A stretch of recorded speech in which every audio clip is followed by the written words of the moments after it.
So we're here at Dave Speakman's studio in Middlewich, and we've just recorded, or Mark Wilkinson has, principal cornet with Foden's, and Wendy Nugent, a pianist, a piece that I wrote last year. And I wrote it, I was inspired by and wanted to write a piece thinking about this gentleman here on my left. Right, thank you. Jimmie Charles. Thank you, Andy. So I just thought, after you've heard the music, hopefully, on this YouTube video, we could just have a quick chat with Jimmie, because people in the brass band know very well that he's an absolute legend in this world, and people band that sort of word around, but he is.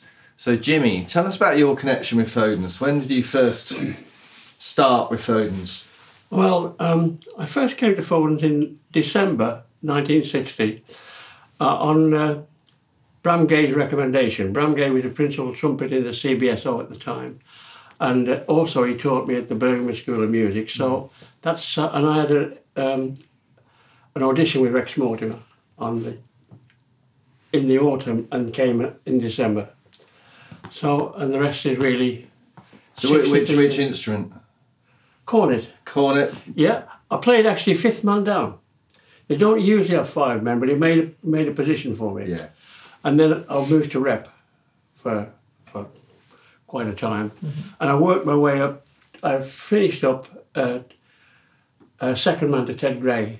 Ted Gray was a fine cornet player at the time, but I never made principal cornet. Right. Because Yeah. I wasn't good enough. Well, you're being very modest, and then No, I'm not modest, but we were talking. Really. We were talking before though, about Mark, weren't we? Did you 32 years? Is it playing yourself? I've been at Foden's 32 years, and that's how I came to meet Jimmie. I didn't really know. I knew who Jimmie was, but that was the first time we'd met since when I joined Foden's, and since then we've become good friends. And I live near Jimmie, so when we don't have band, I always go down to the band room. I take Jimmie with me. We have a bit of a chat, put the world to rights. But that's really it's really important as well, because obviously, you know, you've been librarian of the band for a very long period of time as well. So yeah, I started it. I actually didn't want the job, but I ended up with it in 1983, and I've been in charge of it. But I've had many assistants. It's not as though I've done it myself. I haven't done that.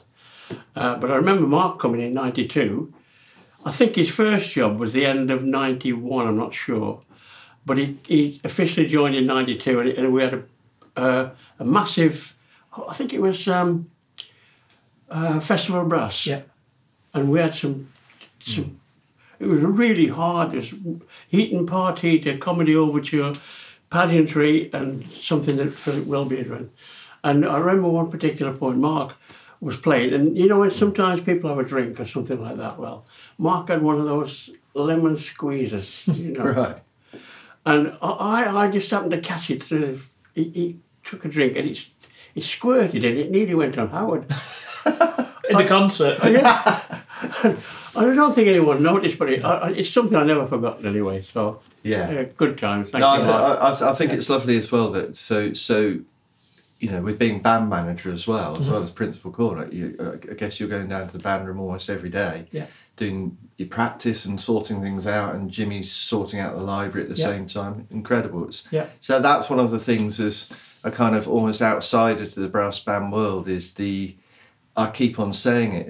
It's the dedication. It's the total commitment, and of course all those friendships that evolve. But one of the things when I was composer in resident with the band was Jimmie was so supportive. Everyone was. It was a wonderful band to be associated with, and still is.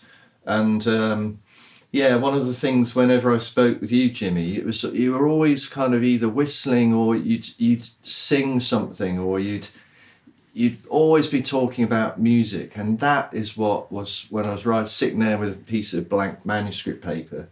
Though that was one of the things that I was thinking about. So the piece, I hope, is quite vocal and lyrical, which is the impression I always kind of get from you. I don't know. I mean, any other. I've got to be careful here. Traits, personality things. Mark, you want to say about Jimmie? There's a few, but not for the camera. I've always had a love for melody, and there's always something going through my mind. I'm a great lover of classical music of Beethoven and many composers, and especially opera as well. So there's always something going through my mind, and it's a great feeling. You know, I mean, I'm not an expert as things are, but I do. There's some things, a certain phrase or something in music can change the world. Can you understand that?